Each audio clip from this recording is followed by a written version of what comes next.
Le jour de la lecture du testament de mes parents se leva, lumineux et froid, avec la lumière du soleil qui pénétrait à travers les fenêtres en acajou du cabinet d'avocats Wilson et Associés. Je suis restée silencieuse dans le coin, observant mon frère Marcus qui se pavanait dans la pièce, dans son costume sur mesure, agissant déjà comme s'il possédait tout ce qui l'entourait. Si je devais être honnête avec moi-même, il avait probablement raison. Miss Sarah Bennet? La voix de l'avocat coupa mes pensées. Êtes-vous prête à continuer? Je hochai la tête, m'accrochant au bras de ma chaise en cuir. À 32 ans, j'étais sur le point de découvrir ce que mes parents pensaient réellement de moi, bien que j'avais déjà une assez bonne idée. Les comparaisons constantes avec Marcus tout au long de notre vie m'avaient fait comprendre cela de façon douloureuse. Monsieur Wilson ajusta ses lunettes à monture en métal et commença à lire. À notre fils, Marcus, pour son dévouement sans faille à l'entreprise familiale et au maintien de l'héritage des Bennet, il continua en énumérant des biens qui me donnaient le vertige, le domaine familial du Vermont, notre maison d'été dans les Hamptons, des actions de contrôle dans Bennet Industries, et un portefeuille d'une valeur de millions. Le sourire en coin de Marcus s'élargissait à chaque élément. Puis, arriva mon tour. À notre fille, Sarah, Monsieur Wilson marqua une pause, feuilletant ses papiers. Nous laissons le tableau « Crépuscule d'automne » actuellement accroché dans le bureau de notre résidence principale. La pièce devint silencieuse. Marcus ne tenta même pas de cacher son rire. « Un tableau ?» Je parvins à demander, ma voix à peine plus forte qu'un murmure. « Juste un tableau ?» C'était le préféré de votre mère, offrit faiblement Monsieur Wilson, visiblement mal à l'aise avec cette disparité. Marcus s'approcha et posa une main sur mon épaule, sa prise juste assez ferme pour me faire mal. « Ne t'inquiète pas, ma sœur. Je m'assurerai que tu obtiennes un bon poste dans l'entreprise.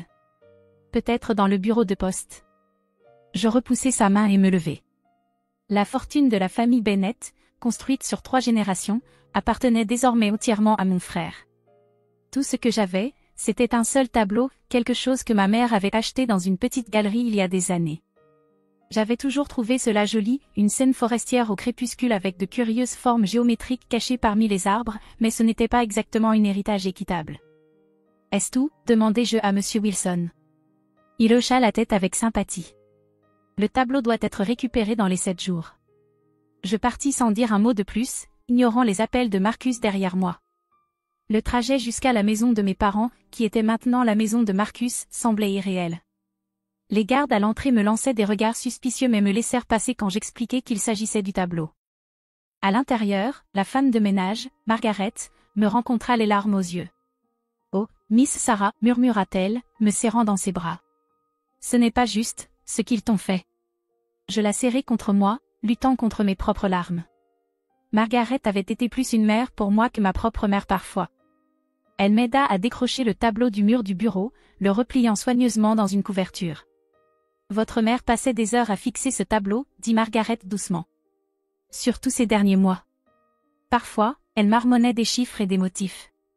On pensait que la maladie la rendait confuse. » Je regardais le tableau de plus près. À la lumière déclinante du bureau, les formes géométriques semblaient se déplacer et changer, créant des motifs que je n'avais jamais remarqués auparavant. Des chiffres? Margaret hocha la tête. Elle traçait les formes avec ses doigts, encore et encore. Monsieur Bennet devenait tellement en colère à ce sujet. Cette nuit-là, dans mon petit appartement de l'autre côté de la ville, j'accrochai le tableau au mur de mon salon. Il était beau à sa manière, la scène de la forêt était peinte avec un détail incroyable, chaque feuille et chaque branche précisément rendues. Mais ces formes géométriques ne semblaient pas s'intégrer avec les éléments naturels. Elles semblaient presque délibérées, comme si elles essayaient de me dire quelque chose. Je me versai un verre de vin et m'assis sur mon canapé, fixant le tableau, le dernier cadeau de ma mère pour moi. Était-ce vraiment juste une blague cruelle? Un dernier rappel que je ne serais jamais à la hauteur de Marcus? Ou y avait-il quelque chose de plus? Mon téléphone vibra, Marcus, qui appelait encore. Je l'ignorais, comme j'avais ignoré ces 5 derniers appels. Il voulait probablement se vanter encore un peu, ou peut-être m'offrir ce poste dans le bureau de poste. À la place, j'ouvris mon ordinateur portable et commençai à rechercher le tableau. Crépuscule d'automne, par un artiste nommé James Morrison. Aucune grande exposition, aucun record de vente aux enchères, à peine une présence en ligne. La galerie où ma mère l'avait acheté avait fermé il y a des années. C'était comme si le tableau était apparu de nulle part. Un message de Marcus s'afficha. Ne sois pas amère, ma sœur. Viens travailler pour moi. C'est ce que maman et papa auraient voulu. Je reniflai. Ce que mes parents voulaient, c'était que je sois plus comme Marcus, que je me soucie des marges bénéficiaires et des actionnaires au lieu de poursuivre ma passion pour l'histoire de l'art et la restauration. Je les avais déçus en choisissant mon propre chemin, et maintenant, ils avaient rendu leurs sentiments on ne peut plus clairs. Mais quelque chose à propos du tableau continuait de m'attirer. Ses formes à elles me rappelaient quelque chose que j'avais étudié dans mes cours de restauration d'art. La sténographie, la pratique de cacher des messages en plein jour. Je me levai et examinai le tableau de plus près. Les formes géométriques étaient subtilement de couleurs différentes du reste de la scène, à peine visibles à moins d'être spécifiquement à leur recherche. Et elles semblaient former un motif. Un coup frappé à ma porte me fit sursauter. Il était bien passé minuit. Qui viendrait à cette heure? À travers le Judas, je vis Marcus debout, ses cheveux habituellement parfaits en désordre. Sarah, appela-t-il. Ouvre. On doit parler du tableau. Je restai silencieuse, le regardant à travers le Judas. Il n'avait jamais montré d'intérêt pour l'art auparavant. Pourquoi était-il là maintenant, au milieu de la nuit, à me demander à propos d'un tableau soi-disant sans valeur? Sarah, s'il te plaît. Sa voix prit un ton de désespoir que je n'avais jamais entendu auparavant. Maman a laissé des instructions concernant le tableau. Tu dois le récupérer. Des instructions? Mon cœur se mit à battre la chamade. Peut-être que je n'étais pas folle. Peut-être qu'il y avait vraiment quelque chose caché dans ces formes géométriques. Va-t'en, Marcus, criai-je à travers la porte. Le tableau est à moi. C'est tout ce que j'ai, tu te souviens? Tu ne comprends pas, siffla-t-il. Ce tableau, ce n'est pas ce que tu penses. Donne-le-moi maintenant, et je te donnerai 5 millions de dollars. 5 millions. Pour un tableau dont il s'était moqué quelques heures plus tôt. Je reculai de la porte, l'esprit en ébullition. Marcus était beaucoup de choses, mais il n'était pas idiot avec l'argent. S'il offrait autant, le tableau devait valoir bien plus. Puis je l'entendis tripoter quelque chose. Des clés. Est-ce qu'il avait encore une copie de celle que j'avais utilisée l'année dernière quand j'étais malade? Je pris rapidement le tableau du mur et courus dans ma chambre, verrouillant la porte derrière moi juste au moment où j'entendis la porte d'entrée s'ouvrir. Sarah. La voix de Marcus résonna à travers mon appartement. Où es-tu? Où est le tableau? Je le serrai contre moi, les mains tremblantes. À la lumière tamisée de ma chambre, les formes géométriques semblaient briller faiblement. Et puis, je le vis. Un motif que j'avais raté auparavant. Les formes n'étaient pas du tout aléatoires. Elles formaient des chiffres. Cachés si habilement dans la scène forestière qu'on ne les remarquait jamais, à moins de savoir exactement ce qu'il fallait chercher. Sarah. Marcus se rapprochait. Réfléchis à ce que tu fais. Ce tableau vaut plus que tu ne peux l'imaginer. Je retournai le tableau, inspectant le dos. La toile originale était montée professionnellement, mais quelque chose dans le cadre semblait étrange. Un léger écart qui ne devrait pas être là. La poignée de ma porte de chambre se mit à trembler. Sarah, ouvre cette porte tout de suite. D'un doigt tremblant, je forçai l'écart dans le cadre. Un petit morceau de papier en tomba, couvert de l'écriture élégante de ma mère. En lisant la première ligne, mon souffle se coupa dans ma gorge. Ma chère Sarah. Si tu lis ceci, c'est que tu as découvert ce que je savais toujours que tu découvrirais. Tu vois des motifs que les autres manquent. Tu remets en question ce que les autres acceptent. Et maintenant, ma chérie, tu vas comprendre pourquoi ton père et ton frère t'ont toujours tant redouté. Les frappements à ma porte de chambre devinrent de plus en plus forts, mais je les entendais à peine. J'étais trop occupée à lire la lettre de ma mère, mes mains tremblant à chaque mot qui révélait une vérité qui allait tout changer. Les chiffres dans le tableau n'étaient pas de simples formes aléatoires. C'étaient des coordonnées. Des comptes. Des mots de passe. Pour quelque chose qui allait secouer les fondations mêmes de Bennett Industries.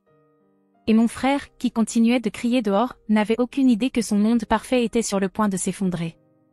Je ne sais pas combien de temps je suis restée là, assise sur le sol de ma chambre, lisant et relisant la lettre de ma mère, pendant que Marcus poursuivait sa tirade à l'extérieur. Mes mains tremblaient alors que je prenais chaque mot soigneusement écrit. Les chiffres dans le tableau, combinés avec les codes d'accès que j'ai inclus ici, te conduiront à la vérité sur Bennett Industries. Ton père et ton frère ont construit leur empire sur des innovations volées. des brevets et des conceptions prises à des esprits brillants qui leur faisaient confiance. J'étais l'une de ces esprits, Sarah. Et toi, ma chère fille, tu as toujours été destinée à être ma successeur. Un bruit fort venant de mon salon me fit sursauter, me ramenant à la réalité. Marcus s'était apparemment fatigué de demander gentiment. J'appelle la police, criai-je, composant déjà le 911. Vas-y, répondit Marcus. Je leur dirai que tu as volé des biens de l'entreprise. Ce tableau appartient à Bennett Industries. Mais je savais mieux maintenant. La lettre expliquait tout, comment ma mère avait été une inventrice brillante en son propre droit. Comment elle avait caché son travail en pleine vue toutes ces années. Le tableau n'était pas qu'une œuvre d'art. C'était une clé. Une clé pour une base de données secrètes de preuves. Les coordonnées te conduiront à mon laboratoire privé, poursuivit la lettre. Tout ce dont tu as besoin est là. Mais sois prudente, Sarah. Ton père et ton frère feront tout pour garder leurs secrets enterrés. J'entendis les pas de Marcus qui s'éloignaient, suivis du bruit de ma porte d'entrée qui se refermait violemment. Je pris une profonde inspiration et sortis de ma chambre. Mon appartement était en désordre. Marcus avait fouillé chaque recoin à la recherche du tableau, mais je ne me préoccupais pas du chaos. J'avais du travail à faire. D'abord, je photographiai chaque centimètre du tableau, capturant les formes géométriques sous tous les angles. Ensuite, je copiai soigneusement les coordonnées de la lettre de ma mère. Selon ses instructions, je devais superposer les formes dans une séquence spécifique pour révéler l'ensemble des codes d'accès. Mon téléphone vibra de nouveau. Cette fois, un message de Margaret, notre ancienne femme de ménage. Miss Sarah, des hommes sont à la maison en train d'enlever toutes les affaires de votre mère. Ils cherchent quelque chose dans son bureau. Soyez prudente. Ils détruisaient des preuves. Je devais agir vite. Les coordonnées menaient à un endroit dans les Berkshires, à environ 3 heures de la ville. Ma mère avait écrit qu'elle avait acheté la propriété sous son nom de jeune fille, la gardant cachée de mon père et de mon frère. Le laboratoire est souterrain, expliquait sa lettre. L'entrée ressemble à une vieille cave, mais elle est équipée d'une sécurité de pointe. Utilise la première séquence de chiffres du tableau pour y accéder. Je fis vite ma valise, ordinateur portable, le tableau soigneusement enveloppé dans des couvertures, quelques vêtements, et la lettre de ma mère. En me dirigeant vers ma voiture, je remarquai un SUV noir garé de l'autre côté de la rue, moteur tournant. Marcus n'en avait pas fini. Le trajet vers les Berkshires fut tendu. Le SUV me suivit pendant la première heure, maintenant une distance constante. Je pris tous les détours et routes secondaires auxquelles je pouvais penser, finissant par les semer près de la frontière du Massachusetts. Lorsque j'arrivai aux coordonnées, l'aube était presque là. La propriété avait l'air abandonnée au premier coup d'œil, juste un champ envahi par les herbes avec une vieille ferme en ruine. Mais en parcourant les lieux, comparant les formes géométriques du tableau au paysage naturel, je réalisai le génie de ma mère. Les formes n'étaient pas simplement des chiffres. C'était une carte. Les motifs apparemment aléatoires d'arbres et de rochers correspondaient parfaitement à l'œuvre d'art. La cave était exactement là où le tableau l'indiquait. Ses portes rouillées semblaient n'avoir pas été ouvertes depuis des décennies, mais lorsque j'entrai la première séquence dans un clavier caché, elles s'ouvrirent doucement pour révéler un escalier descendant dans l'obscurité. Les lumières à détecteur de mouvement s'allumèrent alors que je descendais. La température baissait à chaque pas, et je pouvais entendre le doux bourdonnement des systèmes de ventilation. En bas, un autre clavier m'attendait. Cette fois, je devais utiliser la deuxième séquence du tableau. Le laboratoire qui émergea de l'obscurité me coupa le souffle. C'était comme entrer dans un autre monde, des murs d'un blanc immaculé, des équipements de pointe, et des rangées d'ordinateurs qui bourdonnaient doucement. Mais ce qui attira mon attention, c'était le mur de brevets et de prototypes. Des dizaines d'innovations que je reconnaissais dans les produits de Bennett Industries. Mais avec une différence cruciale. Ils portaient tous la signature originale de ma mère. Mon Dieu, murmurai-je, me rapprochant pour les examiner. Ce n'était pas simplement similaire aux technologies de Bennett Industries. Ce étaient les originaux. Ma mère n'avait pas été simplement une observatrice passive de l'entreprise. Elle en avait été le génie caché. Une voix familière derrière moi fit monter un frisson de froid dans mes veines. Impressionnant, n'est-ce pas? Je me retournai brusquement. Mon père se tenait dans l'embrasure de la porte. Exactement comme il était le jour où il est mort. Ou du moins, le jour où nous pensions qu'il était mort. Marcus se tenait à côté de lui, un sourire satisfait sur le visage. Tu croyais vraiment que ta mère était la seule à savoir pour cet endroit, demanda mon père, s'avançant dans le laboratoire. Bien que je dois admettre que cacher les coordonnées dans ce tableau était malin. Nous recherchons cette installation depuis des mois. Je reculai, serrant la lettre de ma mère contre moi. Tu es censé être mort. Mon père sourit, mais cela ne toucha pas ses yeux. Parfois, la meilleure façon de trouver quelque chose est de faire en sorte que les gens arrêtent de le chercher. La mort de ta mère était, malheureusement, réelle. Mais la mienne? Eh bien, disons simplement que cela a servi son but. La lecture du testament. C'était un piège. Tu voulais que je trouve le tableau. Nous avions besoin que tu nous mènes ici, expliqua Marcus, se déplaçant pour bloquer la sortie. Maman a changé tous les protocoles de sécurité avant de mourir. Nous ne pouvions pas entrer sans les codes. Et maintenant, dit mon père, avançant lentement, tu vas nous aider à détruire tout ce qui est dans ce laboratoire. Toutes les preuves du travail de ta mère disparaîtront. Et les brevets de Bennett Industries resteront en sécurité. Mais ils avaient commis une erreur capitale. Pendant qu'il parlait, j'avais avancé vers la station de travail principale de ma mère. Sa lettre mentionnait un protocole d'urgence, une séquence de chiffres qui activerait quelque chose qu'elle appelait le protocole de clarté. En fait, dis-je, tendant la main derrière moi pour entrer la séquence, je ne pense pas que je vais. Les lumières du laboratoire se sont soudainement tournées vers un rouge pulsant. Une voix informatisée résonna dans la pièce, protocole de clarté activé. Diffusion des preuves à tous les grands médias et agences de régulation. Suppression impossible. Le visage de mon père se tordit de rage. Que as-tu fait? Maman appelait cela sa police d'assurance, dis-je, me redressant.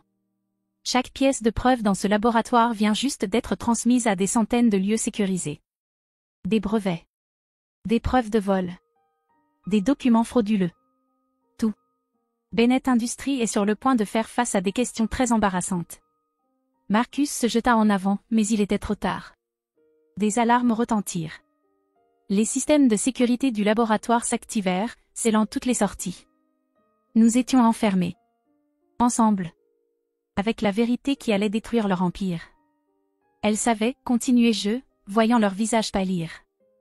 Elle savait que vous tenteriez d'enterrer ses contributions, tout comme vous avez enterré ses innovations. Alors elle s'est assurée que la vérité éclate, d'une manière ou d'une autre. À travers les petites fenêtres du laboratoire, je vis des lumières de police approcher. Quelqu'un, probablement le système de sécurité du laboratoire, avait alerté les autorités locales. Mon père et Marcus échangèrent des regards paniqués à mesure que le bruit des sirènes se rapprochait. Le tableau qui avait tout déclenché était toujours là, enveloppé dans des couvertures près de la porte. Ces formes géométriques apparemment sans valeur m'avaient conduite exactement là où je devais aller. Le dernier cadeau de ma mère n'était pas qu'un tableau. C'était la justice. Et alors que je regardais mon père et mon frère réaliser que leur monde parfait s'effondrait, je souris. Parce que ce n'était que le début.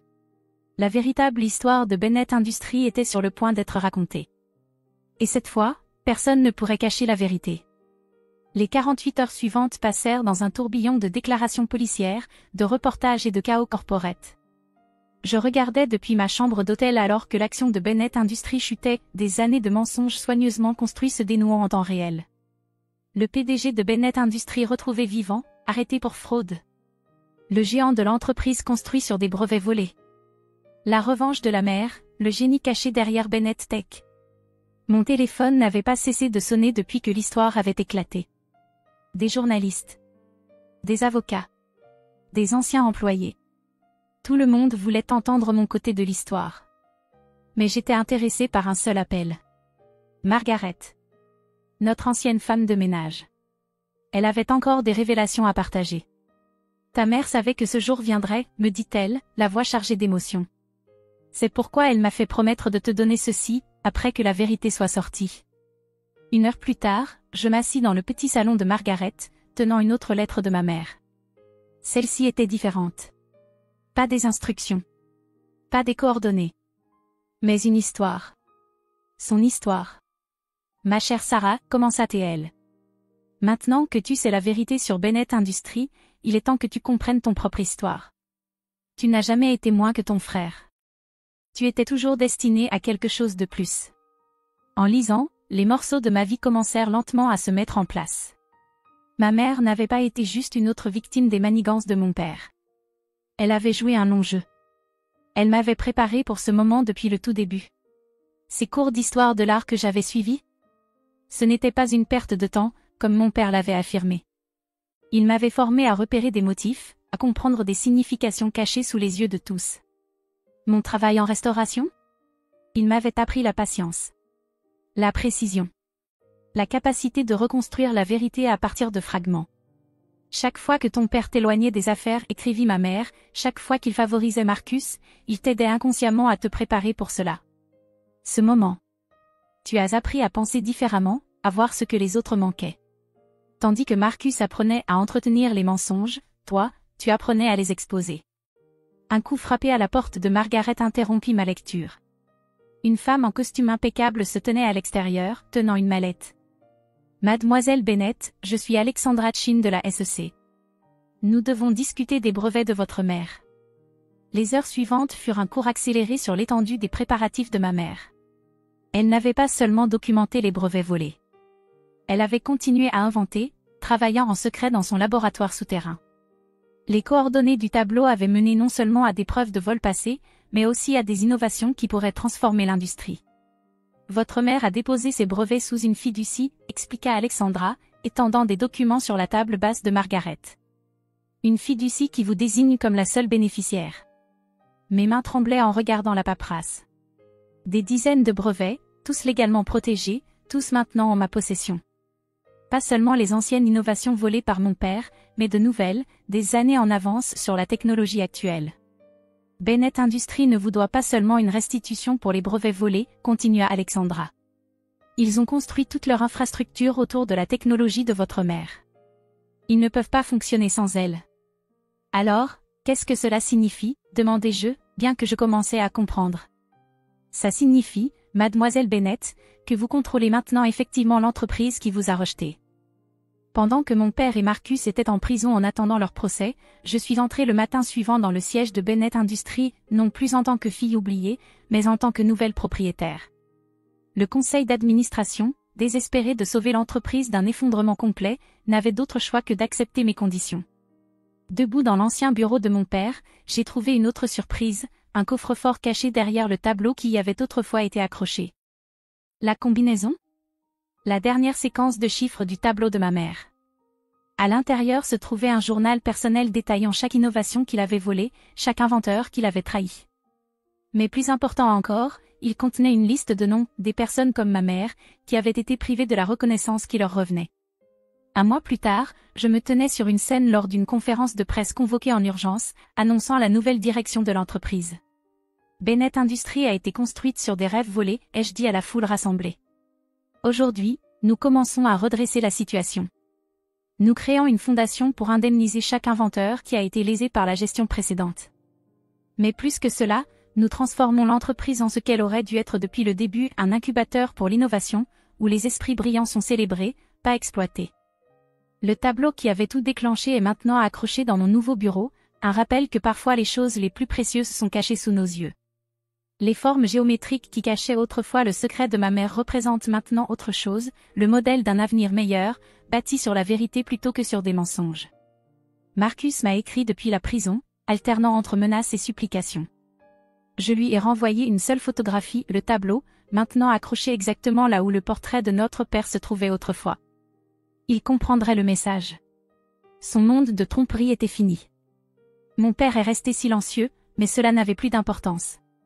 La vérité qu'il avait tant combattue pour enterrer était maintenant son héritage. Le grand John Bennet ne serait pas rappelé comme un homme d'affaires visionnaire, mais comme un voleur qui avait volé le génie de sa propre femme. Tard un soir, alors que je me préparais à quitter le bureau, Margaret m'apporta une dernière lettre de ma mère. Celle-ci avait été envoyée pour arriver exactement un mois après le début de la transformation de l'entreprise. « Ma chère Sarah, disait-elle. Si tu lis ceci, tu as fait plus que simplement exposer la vérité, tu as commencé à reconstruire à partir des cendres de la tromperie. Je n'ai jamais voulu que tu l'hérites d'un empire corrompu. Je voulais que tu aies la chance de bâtir quelque chose d'honnête, quelque chose digne de ton cœur. Je passai mes doigts sur son écriture, me sentant plus proche d'elle que jamais. Le tableau, soi-disant sans valeur, n'avait été rien d'autre qu'une clé pour tout. Plus que cela, il avait été la façon dont ma mère m'avait montré que j'avais hérité de quelque chose de bien plus précieux que de l'argent ou du statut. J'avais hérité de sa vision pour un monde meilleur. 2 ans plus tard, Bennett Industries, maintenant renommée Aurora Innovation, est méconnaissable par rapport à ce qu'elle était autrefois. Nous sommes devenus un leader non seulement en technologie, mais aussi dans les pratiques commerciales éthiques. La Fondation a aidé des dizaines d'inventeurs à récupérer leurs innovations volées, et notre programme d'incubateur a lancé d'innombrables nouvelles carrières. Le tableau est toujours accroché dans mon bureau, ses formes géométriques maintenant un réconfort familier. Parfois, tard dans la nuit, je pourrais jurer qu'elle se déplace légèrement, comme si ma mère était toujours là, me laissant de nouveaux motifs à déchiffrer, de nouvelles vérités à découvrir. Mais la vérité la plus importante était là tout le temps, cachée sous nos yeux, tout comme ces chiffres. Le succès bâti sur des mensonges finira toujours par s'effondrer. Mais le succès bâti sur la vérité et la justice résistera à l'épreuve du temps. Marcus a été libéré de prison la semaine dernière. Il m'a envoyé un message demandant à me rencontrer, à parler de la reconstruction de notre famille. Je n'ai pas encore répondu. Certains motifs, j'ai appris, sont mieux laissés inchangés. Au lieu de cela, je passe mon temps à me concentrer sur l'avenir. L'entreprise organise une foire annuelle de l'innovation où les jeunes inventeurs peuvent présenter leurs idées sans crainte de vol. La gagnante de l'année dernière était une jeune femme dont l'histoire m'a rappelé ma mère, brillante, sous-estimée, mais inflexible dans sa vision. Alors que je lui remettais le prix, je vis le tableau de ma mère se refléter dans le trophée en verre. Les formes géométriques semblaient danser avec approbation, me rappelant que parfois, les plus grands héritages ne sont pas ceux que l'on peut tenir entre nos mains, mais ceux qui nous transforment de l'intérieur. Le tableau soi-disant sans valeur m'avait donné quelque chose d'inestimable, la vérité sur mon passé, le contrôle de mon avenir, et plus important encore, la chance de garantir qu'aucune autre âme brillante ne soit jamais réduite au silence ou volée à nouveau. Et cela, je le sais, rendrait ma mère plus fière que n'importe quelle fortune n'aurait pu le faire.